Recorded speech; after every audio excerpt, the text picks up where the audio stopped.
He kicked his pregnant wife out while his mistress laughed. She said nothing and bought his company the next day.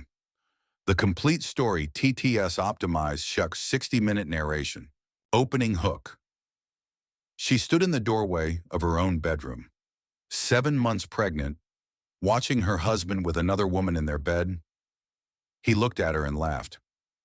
"Get out," he said, like she was the intruder. Like 8 years of marriage meant nothing.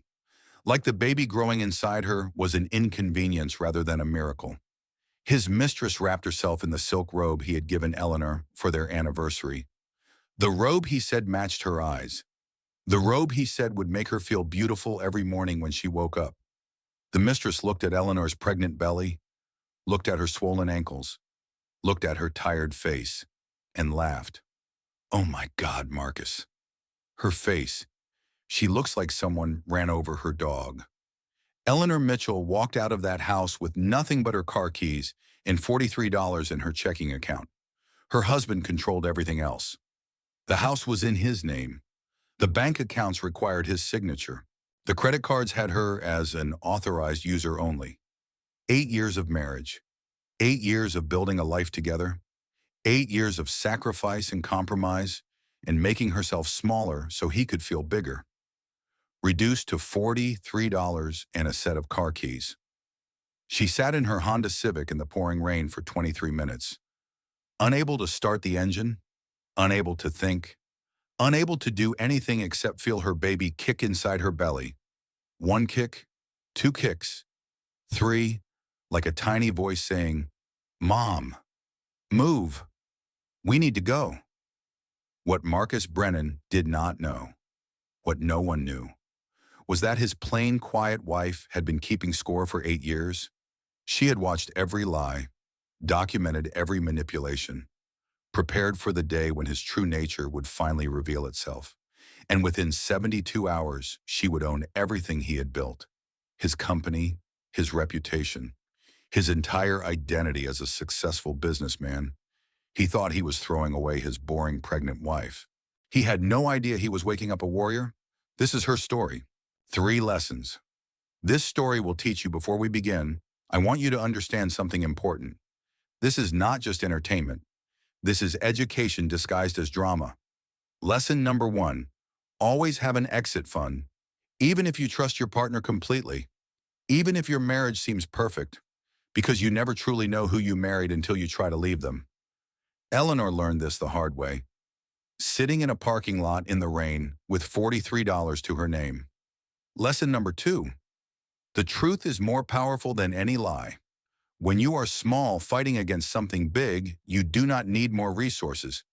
You need leverage. And truth is the ultimate leverage that money cannot buy. Lesson number 3. Your power is not in your bank account. Your power is in your refusal to disappear. In your courage to speak when everyone expects you to stay silent. In your determination to exist loudly in a world that wants you quiet. If you have ever been underestimated, if you have ever been told you were not enough, if you have ever watched someone powerful try to crush someone powerless, then this story is for you. Subscribe now so you never miss another story of strength and justice. Hit that notification bell. Share this with every woman who needs to hear it, because every woman deserves to know her worth. And today you are going to watch a quiet woman remind the world exactly what happens when you underestimate her. Let us begin. Chapter 1. The Perfect Marriage. Eleanor Mitchell met Marcus Brennan at a charity gala in Hartford, Connecticut, when she was 25 years old. She was working as a junior consultant at a mid-sized firm, making $42,000 a year, driving a used Honda, living in a studio apartment with a window that did not close properly. He was 30 years old, CEO of Brennan Logistics Solutions, a regional shipping and warehouse company he had built from nothing. Self-made success story, charming smile, expensive suit, the kind of man who commanded attention when he walked into a room. He approached her at the bar, asked what she was drinking, laughed when she said water because she could not afford the $12 cocktails. "Let me buy you a real drink," he said. "A woman as beautiful as you should not be drinking water at a party." She should have recognized the warning sign. The assumption that his money gave him the right to define what she should want.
The prenuptial agreement was presented 3 days before the wedding.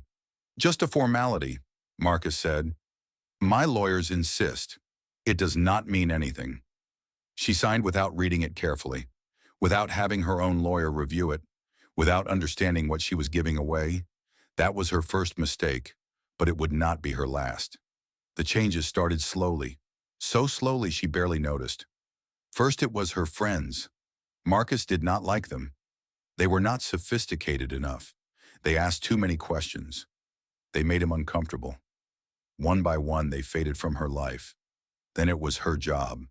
Marcus thought she worked too hard. The commute was stressful. The hours were unreasonable.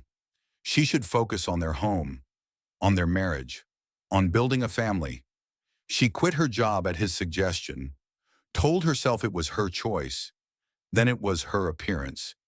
He preferred her hair longer. He thought those shoes were unflattering. That dress made her look heavy. A supportive wife should always look her best for her husband. She changed, and changed, and changed again, until the woman staring back in the mirror was someone she barely recognized. She had become exactly what Marcus wanted: a beautiful accessory, a silent supporter, a wife who never outshone her husband.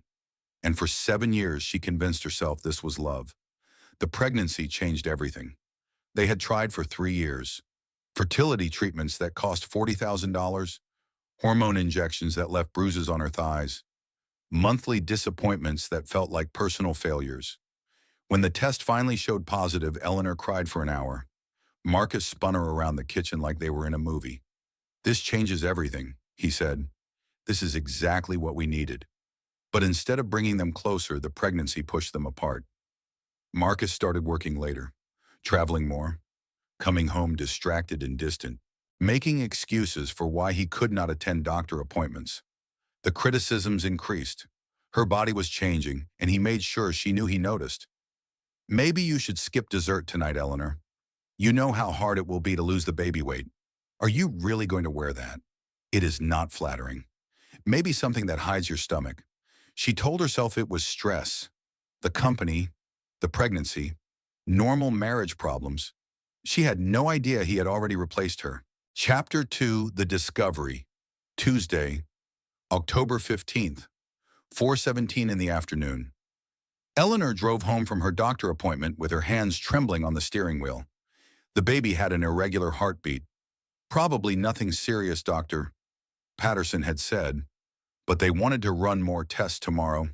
She needed her husband, needed him to hold her and tell her everything would be fine, needed to feel safe in his arms the way she had felt in the beginning. Traffic was backed up for miles. She sat in her car for 47 minutes watching brake lights stretch into the distance like a river of fire.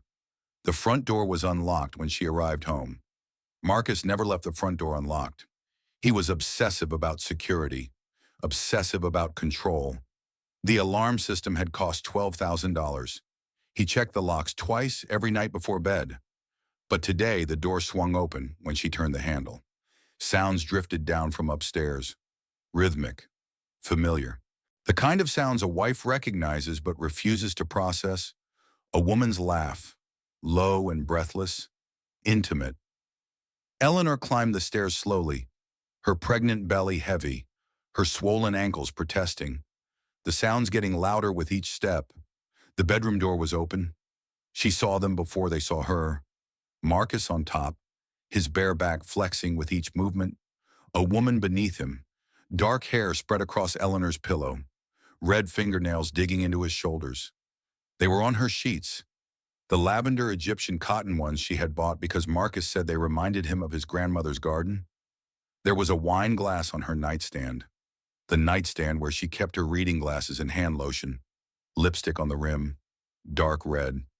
The cologne she had bought Marcus for his birthday was open on the dresser, and the woman was wearing Eleanor's robe, the silk anniversary gift from their trip to Charleston. The one Marcus said matched her eyes. The woman saw Eleanor first. Vanessa Cole, Vice President of Business Development at Brennan Logistics. Eleanor had met her at Christmas parties, had made polite conversation, had complimented her dress once, a red sequin thing that cost more than Eleanor's monthly grocery budget. Eleanor had always felt something was wrong when Vanessa was around. The way she stood too close to Marcus, the way she laughed too hard at his jokes, the way his eyes followed her across the room. She had told herself she was imagining things. She was not imagining things. Vanessa screamed, a sharp theatrical sound, like she was auditioning for a horror movie. Marcus turned. His face cycled through expressions: surprise, annoyance, then something that made Eleanor's blood run cold. Amusement? Well, he said. He did not bother covering himself, did not reach for a sheet, did not show any shame at all. This is awkward. Eleanor's voice came out as a whisper. Marcus, what is... I said, get out, Eleanor. He repeated the words more firmly, casually, like he was asking her to close a door rather than destroying her entire life. Vanessa and I were having a private conversation. Vanessa climbed out of the bed, naked, confident. She walked across the room and picked up Eleanor's robe from the bathroom door. Eleanor watched her tie it around her waist, watched her run her fingers along the silk, watched her claim territory that was not hers. Then Vanessa did something that would haunt Eleanor forever. She laughed. Oh my God, Marcus. Her face. Look at her face. She looks like someone ran over her dog. The baby kicked, hard, like a tiny fist punching against her ribs. Mom, move. Something is wrong. We need to go. But Eleanor could not move, could not speak, could not do anything except stand there and watch her entire life collapse. Eleanor found her voice, small, broken. The baby. What about our daughter Marcus? We will work out custody. Marcus picked up his phone from the nightstand, started scrolling through emails while he talked to her. Do not be hysterical, Eleanor. It is unbecoming. Hysterical. The word he used whenever she expressed any emotion, whenever she tried to be heard. I want you out by tonight, he continued, still scrolling, not even looking at her. Vanessa is moving in this weekend. My lawyer will be in touch about the divorce. Vanessa walked toward Eleanor, stopped inches from her pregnant belly, looked her up and down with obvious disgust. Honestly, it is better this way. For everyone, especially the baby. Children can sense when their parents are unhappy. You would not want your daughter growing up in a loveless home, would you? She leaned closer, close enough that Eleanor could smell her own perfume on Vanessa's skin. Marcus never loved you, Eleanor. He told me. Said you were convenient. Said you were good for his image. The reliable wife, the perfect accessory. But he never wanted you. Not the way he wants me. The words hit like physical blows. Marcus sighed. That heavy, disappointed sound he made whenever Eleanor failed to anticipate what he wanted. Eleanor, please. You are being dramatic. Just go pack a bag and we can discuss details later. I have a conference call with investors in an hour. This is not a good time. Not a good time. The understatement of the decade. Eleanor turned, walked down the stairs, her body on autopilot. She walked past the photos on the mantle, their wedding day, their honeymoon in Italy, the pregnancy announcement with Marcus's hand on her belly, All lies, every single moment, every single smile. She walked out the front door into the October rain. Her phone buzzed before she reached the car. Text from Marcus. I will have your things sent to wherever you end up. Do not contact me directly. All communication through lawyers from now on. This is for the best, Eleanor. Someday you will thank me. She sat in her Honda Civic for 23 minutes, the rain streaking down the windshield, her hands shaking too hard to grip the steering wheel, mascara running down her cheeks in dark rivers. She had $43 in her checking account, no access to the joint accounts, no credit cards in her name only, no friends because Marcus had isolated her from everyone, no family who would help without saying I told you so. 7 months pregnant, homeless, penniless, alone. The baby kicked again. 1, 2, 3, 4, 5. Strong and insistent. Mom, get up. We need to survive. Eleanor wiped her eyes, reached into her purse. Her fingers brushed against something she had almost forgotten. A business card, thick cardstock, Margaret Chen, business consultant, women's empowerment, a woman she had met at a conference 3 years ago. Before she gave up her career, before she became invisible, Maggie had pressed the card into her hand and said something Eleanor never forgot. Call me when you remember who you are. She had kept it, tucked in a pocket of her purse, just in case. Eleanor started the car. The windshield wipers beat back and forth. She did not know it yet, but this was not the end of her story. This was the beginning. Chapter 3. The Wake-Up Call Wednesday. October 16th, 9 in the morning. Eleanor arrived at Margaret Chen's office looking like a disaster. Mascara-stained face, same clothes from yesterday. 7 months pregnant and running on zero sleep. She had spent the night at a 24-hour diner, nursing cups of decaf coffee, crying in the bathroom every hour, watching the sun rise through the greasy window. Maggie was 58 years old, silver-streaked hair cut short, sharp eyes that missed nothing. She had built her consulting firm over 30 years, helped thousands of women rebuild their lives after men tried to destroy them. She took one look at Eleanor and canceled her entire morning. Come in. Sit down. Tell me everything. Eleanor talked for an hour. The affair, the humiliation, the isolation. 8 years of making herself smaller so Marcus could feel bigger. 8 years of dimming her own light. When she finished, Maggie was quiet for a long moment. I am going to tell you something you do not want to hear, Maggie said finally. And then I am going to help you fix it. Eleanor braced herself. You are not a victim, Eleanor. You are a woman who made choices. Some of those choices were mistakes. Signing that prenup without a lawyer, giving up your career, cutting off your friends, believing his lies. Those were your choices. And recognizing that is important, because if you made choices that got you into this mess, then you can make choices that get you out. Eleanor felt tears forming. But I have nothing. No money, no job, no place to live. Maggie leaned forward. Here is what I need you to understand. When you are in survival mode, you think in 24-hour increments. Do not try to solve your whole life today. Ask yourself one question. What do I need to survive the next 24 hours? Shelter, food, safety, legal protection. That is it. That is your list. Everything else can wait.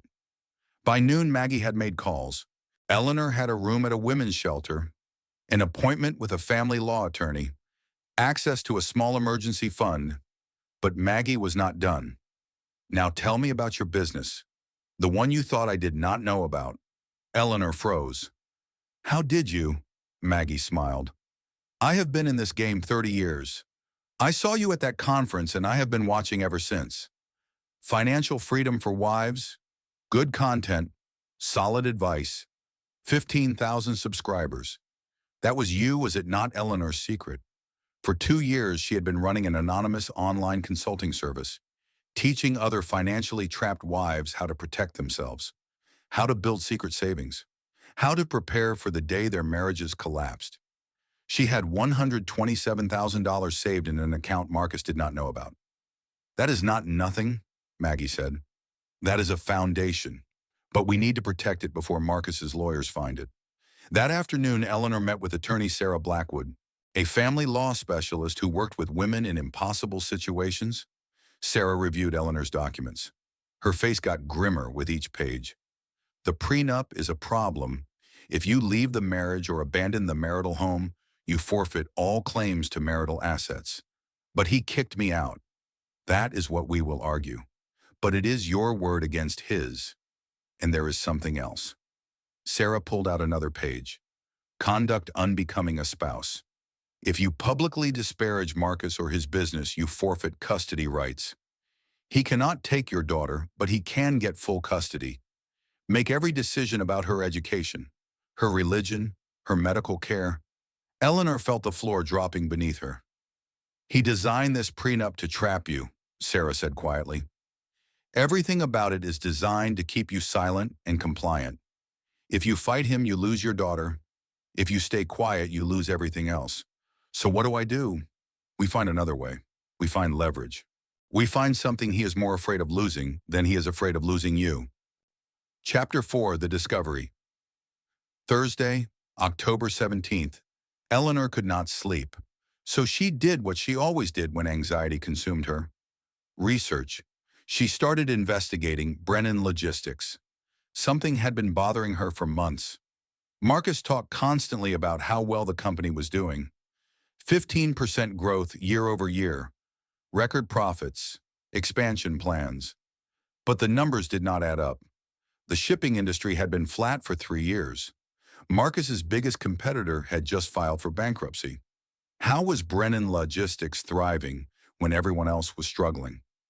She created a fake LinkedIn profile, started connecting with former employees, asked careful questions about company culture and finances.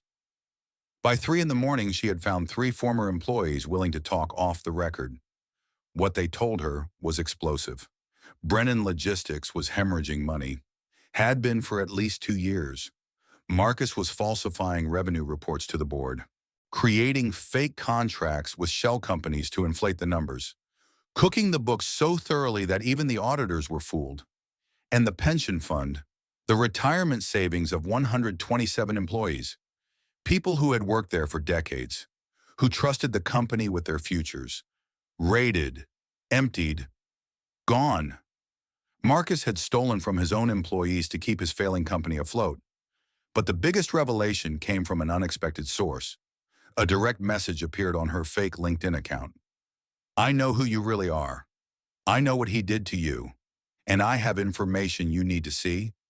The message was from Jessica Rawlings, 31 years old, former assistant at Hamilton Freight, one of Marcus's biggest competitors. They met at a coffee shop the next morning. Jessica was nervous, kept looking over her shoulder, spoke in a voice barely above a whisper. Vanessa and I were together for 2 years, Jessica said. She used me to get access to insider information, trade secrets, client lists, pricing strategies. She fed it all to Marcus. Corporate espionage. When I got scared and wanted to stop, she threatened to expose me, got me fired, destroyed my career.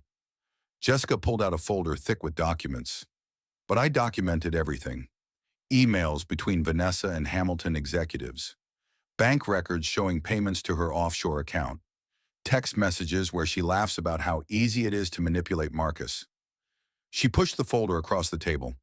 She calls him the useful idiot, says she can make him believe anything as long as she is good in bed. She is planning to let his company collapse and walk away with a guaranteed VP position at Hamilton. Eleanor sat back, processing. So my husband cheated on me with a woman who is actively destroying his company, and he has no idea, none. He thinks she is in love with him. He thinks she is his partner. Eleanor laughed, bitter, hollow, but also something else, the beginning of a plan. That night she called Danny Kowalski, a warehouse manager at Brennan Logistics, 15 years with the company. She had gotten his name from one of the former employees, Mrs. Brennan. His voice was gruff but nervous. I heard you might be looking into what is happening here. Tell me what you know. My pension was supposed to be worth $340,000. Enough to retire, take care of my wife, maybe see our grandkids. He paused. Found out last week it is worth maybe $50,000 now. Same story for everyone. 127 people, families, kids in college, retirements destroyed. His voice hardened. I do not know what you are planning, Mrs. Brennan, but I have been watching that man lie and steal for 2 years, and I want in, whatever it takes. I want in. Chapter 5. The False Victory, Sunday, October 20th. Eleanor's team gathered at Maggie's office. Maggie, Sarah the attorney, Victor Santos, the forensic accountant, Danny on video call from his truck, Jessica with her folder of evidence. Victor presented his findings, his voice flat and precise. The voice of a man who had spent 22 years uncovering corporate fraud. Brennan Logistics has been falsifying earnings for at least 3 years. Hidden debt totaling $12.3 million. Fake contracts through shell companies in Delaware. Employee pensions rated for $4.2 million. He pushed a stack of documents across the table. This is one of the more elegant frauds I have seen. Complex enough to fool auditors, stupid enough to leave a paper trail. What about the corporate espionage, Sarah asked. Federal crime, FBI jurisdiction. Once we bring this to them, Vanessa Cole faces 15 to 20 years, and Marcus faces charges for failing to report it. Either he knew and covered it up, or he was criminally negligent. Either way, he is finished. Eleanor felt hope rising in her chest. For the first time in days, she could see a path forward. What is our move? Maggie spoke. We approach the board of directors secretly, show them the evidence. They are liable if they do not act. They will have no choice but to remove Marcus and cooperate with investigators. I have a meeting scheduled with Patricia Holloway, Sarah added, longest-serving board member. She has been asking questions about the finances for months. If anyone will listen, it is her. The meeting with Patricia happened the next day. A private lunch at an upscale restaurant far from anyone who might recognize them. Patricia was 65, gray hair, reading glasses, the kind of woman who had survived decades in corporate boardrooms by noticing what others missed. She reviewed the evidence in silence, her face growing paler with each page. This is worse than I suspected, she said finally. We need to call an emergency board meeting. Remove Marcus immediately. Bring in forensic auditors. Eleanor felt tears forming. Finally, someone with real power was listening. You have done an incredible thing, Patricia continued. Those employees, their pensions, you may have saved them. She reached across the table, squeezed Eleanor's hand. I will have the board convened by Friday. This ends now. Eleanor left that meeting feeling like she could breathe for the first time in a week. She called Caroline at the shelter. We did it. The board is going to remove him. It is over. Caroline screamed with joy. I told you. God had a plan. That night, Eleanor slept peacefully for the first time since the bedroom.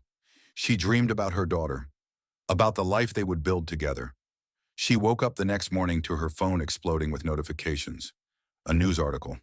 The headline made her blood run cold. Brennan Logistics CEO announces heroic restructuring. Whistleblower wife accused of corporate sabotage. Patricia had not helped Eleanor. Patricia had gone straight to Marcus. Chapter 6. The Catastrophe Cascade. The news article painted Eleanor as a scorned woman on a vindictive rampage. It quoted Marcus. My wife is a disturbed woman who could not accept that our marriage had run its course. I am heartbroken, but I must protect my employees from her lies. It quoted Vanessa. I have seen the fake documents she created. It is honestly sad. She needs help, not a platform.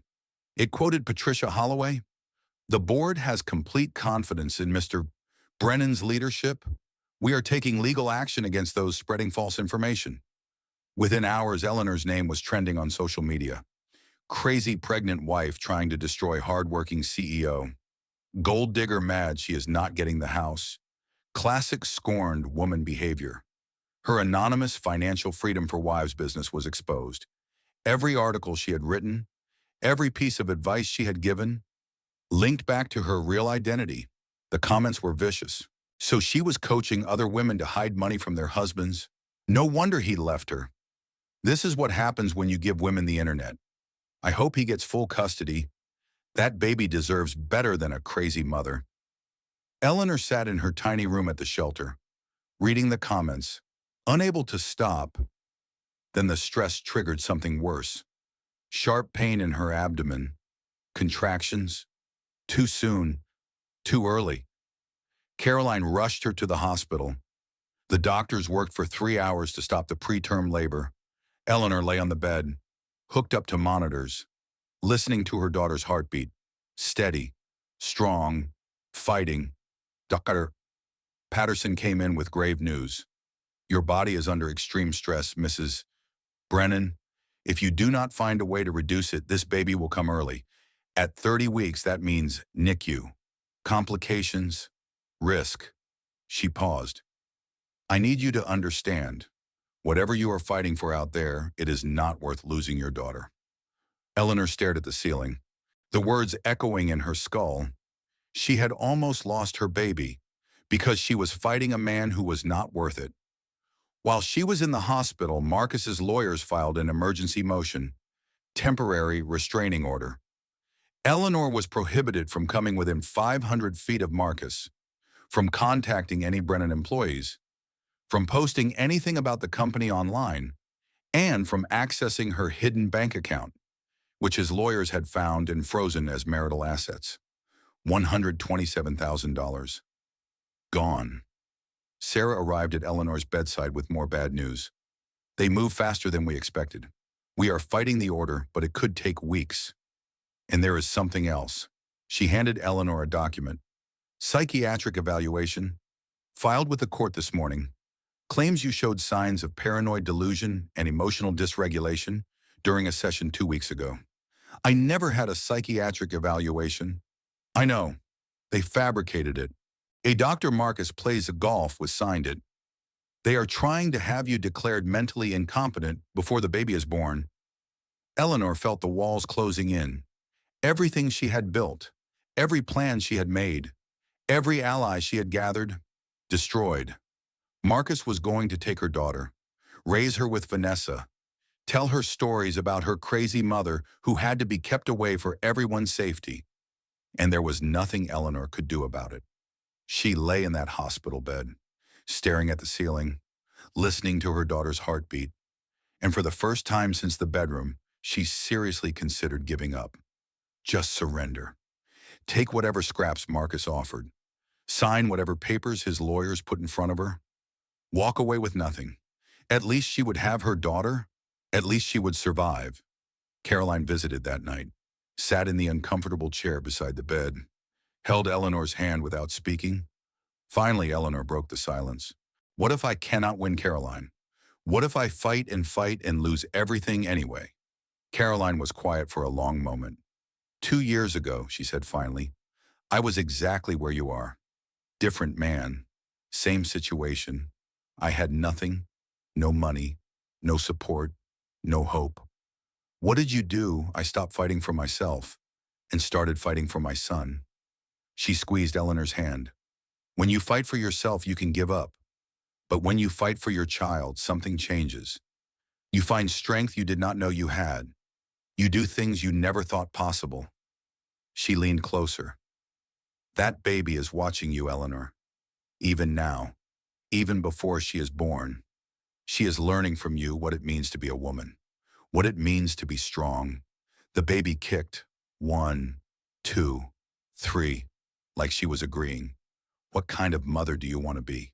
The kind who surrendered or the kind who fought until there was nothing left to fight with? Eleanor closed her eyes, felt her daughter moving inside her, and made a decision. Chapter 7. The Turning Point, Saturday, October 26th. Eleanor was discharged from the hospital with strict orders to rest. She returned to the shelter. Caroline had decorated her tiny room with streamers and a hand-painted sign. Baby girl coming soon. There was a visitor waiting. Rita Brennan, Marcus's mother. Eleanor's entire body tensed. Rita had spent 8 years making cutting remarks about her background, siding with Marcus in every disagreement, making it clear that Eleanor was never quite good enough for her precious son. Mrs. Brennan, I do not think we have anything to discuss. I know about Vanessa. Rita's voice was hollow. I have known for months. Eleanor stared. I also know about the fraud, the pension theft, all of it. Rita sat down. Her shoulders slumped. She looked older than Eleanor had ever seen her. My son has become something I do not recognize, something I am ashamed of. Then why are you here? Because I also know about Stephen. Stephen, Marcus's brother, the lawyer who had been feeding information about Eleanor's legal strategy to Marcus. He has been helping Marcus cover everything up, Rita continued. My own sons, working together to destroy a pregnant woman, to steal from working people.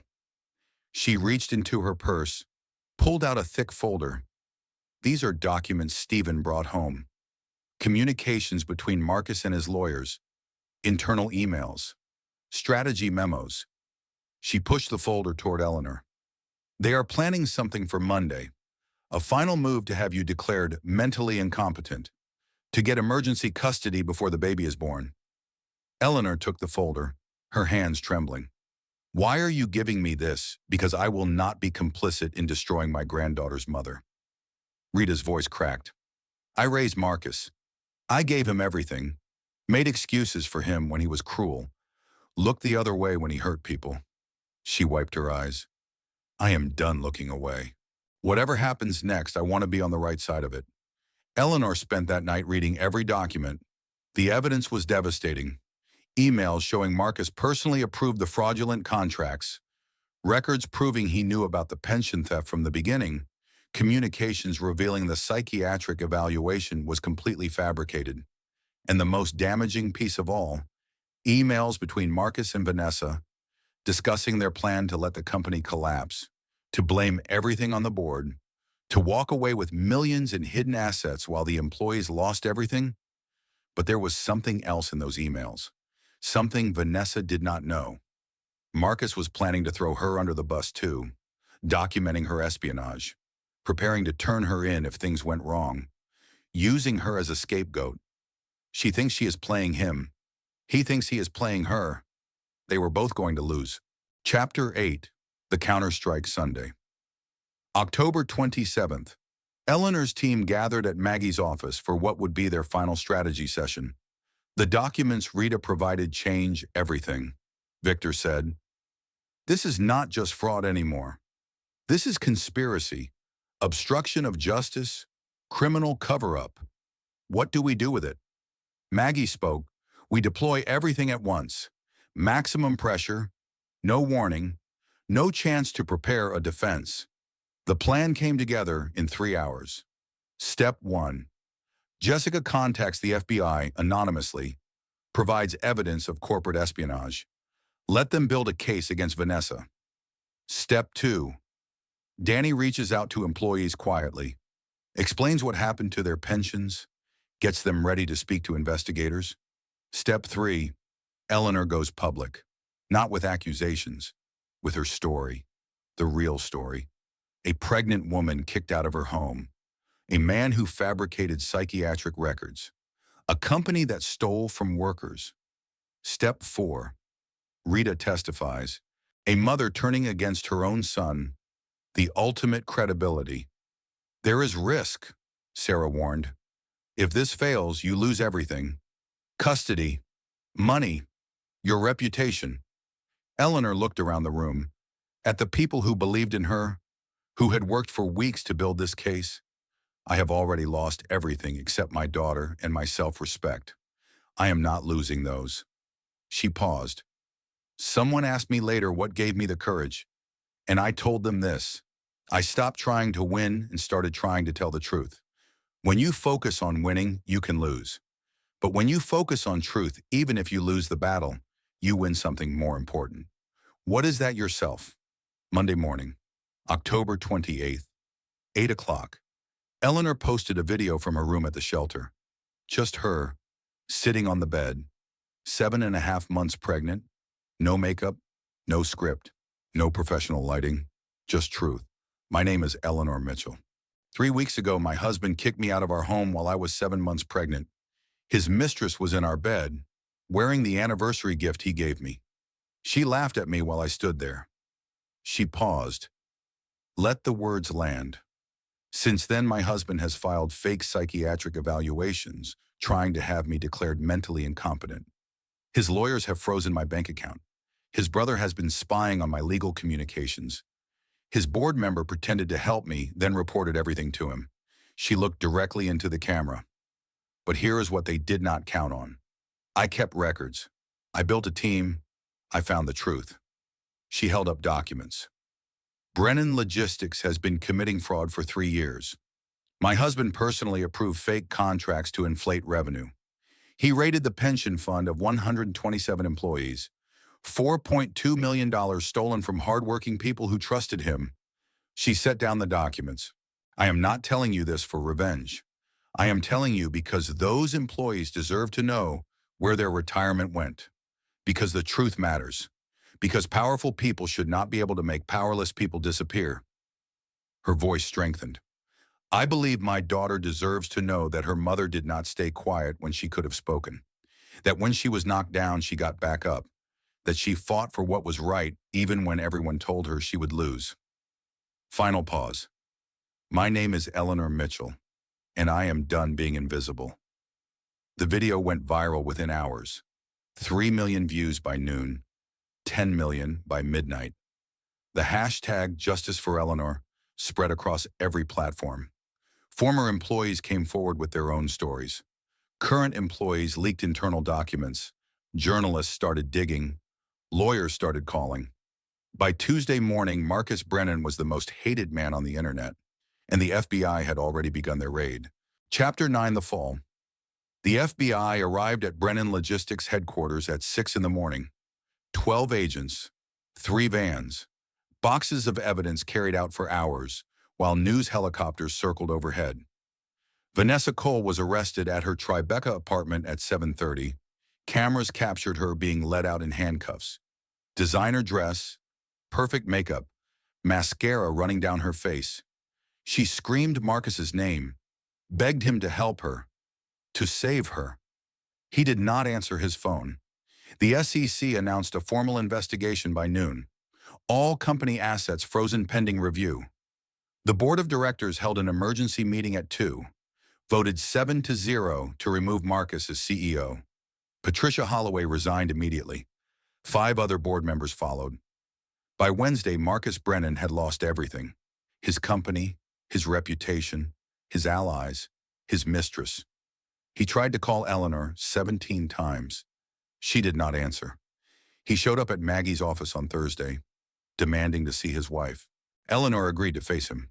In the conference room, with witnesses, he looked like a different person, unshaven, wrinkled clothes, red eyes. The confident CEO replaced by a desperate man watching his life collapse. "You destroyed me," he said, his voice cracking. "Are you happy? Is this what you wanted?" Eleanor stood, faced him directly. "You destroyed yourself, Marcus. I just made sure there were witnesses. I gave you everything." He stepped toward her. "The house, the lifestyle, the clothes. I made you. You made me invisible. You made me small. You made me believe I was nothing without you." She held her ground. "And then when I was at my most vulnerable, pregnant with your child, you kicked me out of my home, while your mistress laughed at me, while she wore my anniversary gift. That is not—" Marcus tried to interrupt. "I am not finished." Her voice was steel. "You fabricated psychiatric records. You stole from your employees. You committed federal crimes. And you thought you would get away with all of it because I was just your quiet, boring wife." She stepped closer to him. "You want to know the worst part? If you had just asked for a divorce like a decent human being, I would have walked away, taken what was fair, wished you well. But you could not do that. Why not? Because you do not just want to win Marcus. You need everyone else to lose. You cannot feel big unless someone else feels small.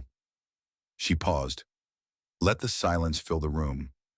That is your tragedy, not mine. Marcus's face crumpled. For a moment he looked like he might cry. Eleanor, please, I made mistakes. Terrible mistakes.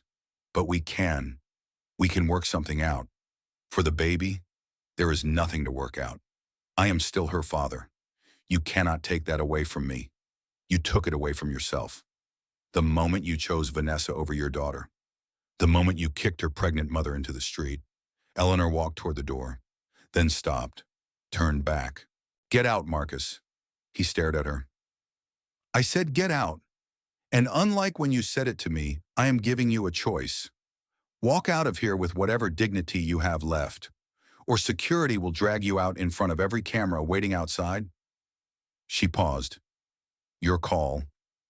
He walked, slowly, head down, past the people who had watched his entire performance. At the door, he turned back. You will regret this, Eleanor. Someday you will realize what you threw away. She shook her head. The only thing I threw away was you, and I should have done it years ago. Chapter 10, Justice Served. The legal aftermath took 6 months to fully unfold.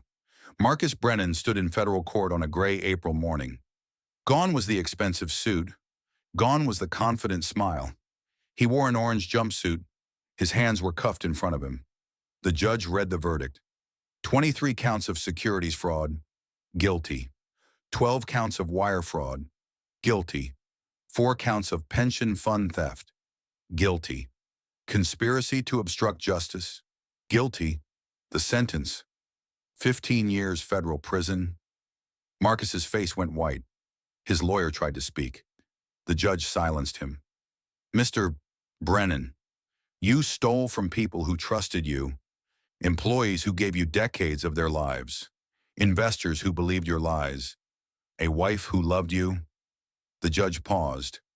And when you were caught, you tried to destroy the one person brave enough to tell the truth. You fabricated evidence, committed perjury, used your wealth and power to silence a pregnant woman. She shook her head. I have seen many defendants in this courtroom, but rarely have I seen someone so utterly without remorse, so completely convinced that rules apply to everyone except themselves. Marcus tried to speak. Your Honor, you will have time to speak in prison. Mr. Brennan, plenty of time. Security led him away. He looked back once, searching the gallery for a friendly face. There were none. Vanessa Cole's trial followed 2 weeks later. The corporate espionage charges were devastating. 18 months of stolen trade secrets, millions of dollars in damages, a carefully documented conspiracy to destroy a company from within.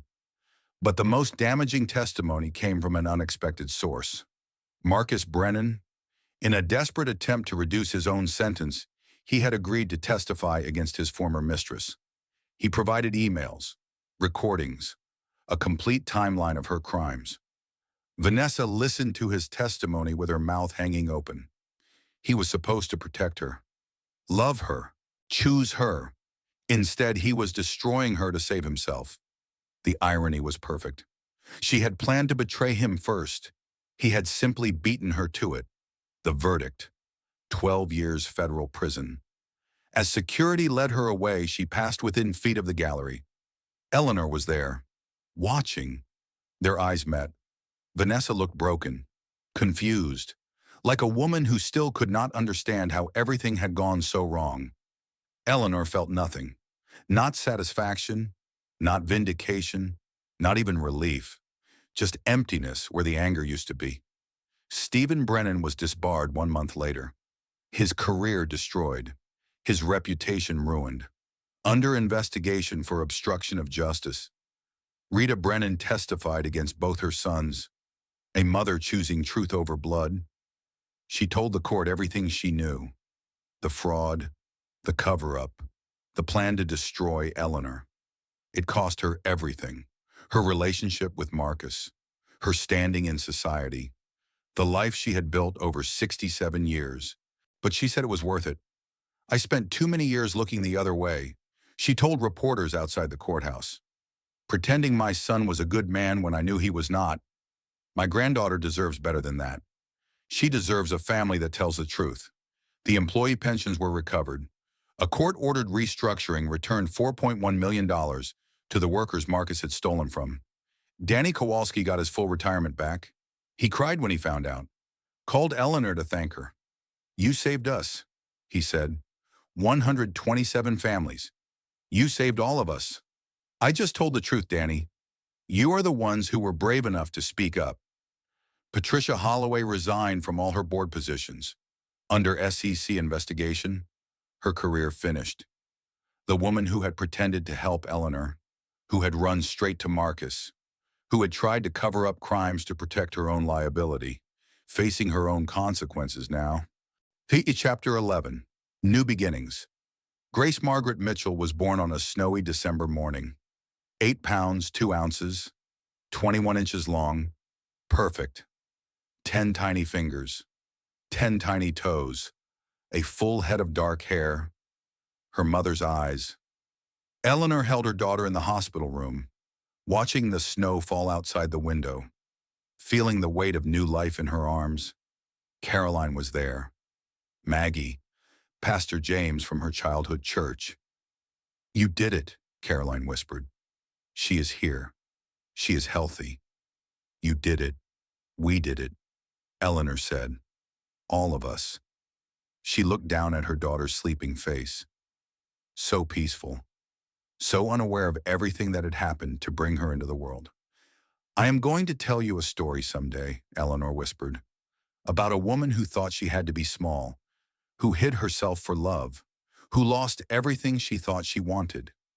Grace yawned, stretched her tiny fists, but she did not lose anything that mattered. Because the things that matter cannot be taken by people who do not deserve them. The things that matter stay with you forever. 1 year later, Eleanor sat in the living room of her new home. It was modest, a 3-bedroom house in a quiet neighborhood. Caroline lived 2 streets over.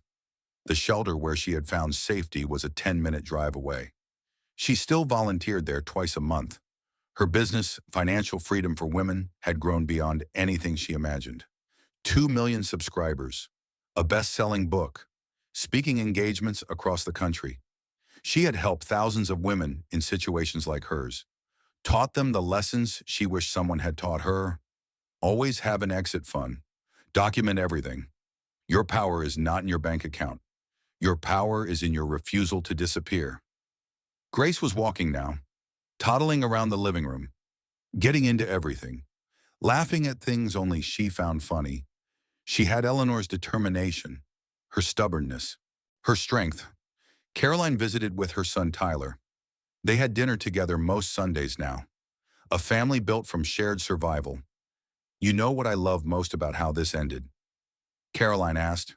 "What you did not need a knight in shining armor. You did not need a wealthy father to rescue you. You did not need anyone to save you." She smiled. "You just needed to remember who you were before he made you forget." Eleanor watched her daughter playing on the floor, building blocks, stacking them high, watching them fall, building again. Her phone buzzed, a text from an unknown number. "Mrs. Mitchell, my husband just kicked me out. I am pregnant and have nowhere to go. Someone told me you help women like me. I do not know what to do." Eleanor typed back immediately. "Tell me everything. Start from the beginning. I am listening." She had received hundreds of these messages over the past year, each one a woman in crisis, each one needing someone to believe in her when she had stopped believing in herself. Eleanor had become that person, the voice in the darkness saying, "You are not alone. You are stronger than you know. You can survive this." She looked at Grace one more time, then wrote a longer response. "Here is what you need to do first. Survive the next 24 hours. Find shelter, safety, one person you trust. We will figure out the rest together." She paused, added one final line. "He told you to get out because he thought he was ending your story. He had no idea he was starting it." Outside the window, the sun was setting, painting the sky orange and gold. A new day was ending. Another would begin tomorrow, and Eleanor Mitchell would be ready for whatever it brought. The lessons from Eleanor's story. If you have made it this far, I want to leave you with the wisdom this story contains. Lesson 1. Always have an exit fund. Eleanor had $127,000 saved secretly over 2 years. That money was frozen by Marcus's lawyers. It did not save her in the end, but the habit of preparing saved her. The mindset of thinking ahead, the practice of protecting herself. Every woman should have money that is hers alone. Even if it is $50 a month, start today. Lesson 2. The truth is your greatest weapon. Eleanor did not win because she had more money than Marcus. She had less. She did not win because she had more lawyers. She had fewer. She won because she told the truth, clearly and consistently. Without backing down, when everything else fails, the truth remains. Speak it and it will work for you. Lesson 3. Document everything. Eleanor had records, emails, financial statements, evidence of every lie Marcus told. When he tried to claim she was crazy, the documentation proved otherwise. When he tried to deny the fraud, the paper trail caught him. Keep records. Save everything. You never know when you will need proof. Lesson 4. Build your tribe before you need them. Eleanor had Maggie because she went to a conference 3 years earlier. She had Danny because she treated employees with respect. She had Rita because she was kind even when Rita was not. Connect with people. Help others. The network you build in good times will save you in bad times. Lesson 5. Your power is in your refusal to disappear. Marcus tried to erase Eleanor. Silence her. Declare her crazy. Make her invisible. He failed because she refused. No matter what happens to you, no matter how powerful the forces against you, you always have one choice no one can take away. The choice to exist, to speak, to be seen. Make that choice every single day. Closing. He told her to get out. He thought he was ending her story. He had no idea he was starting it. She said nothing, and then she took everything. If this story touched your heart, if you have ever been underestimated, if you believe that quiet women are just keeping score, then you are part of our family now. Subscribe so you never miss another story of strength and justice. Hit that notification bell. Drop a comment and tell me what would you have done in Eleanor's place. Share this with someone who needs to hear it today. A friend going through hard times. A sister who feels trapped. A mother who has forgotten how strong she really is. Because every woman deserves to know her worth. Every woman deserves to know she can survive anything. Every woman deserves to know that getting kicked out can be the first step to taking everything back. See you in the next story. And remember, the quiet ones are always keeping score.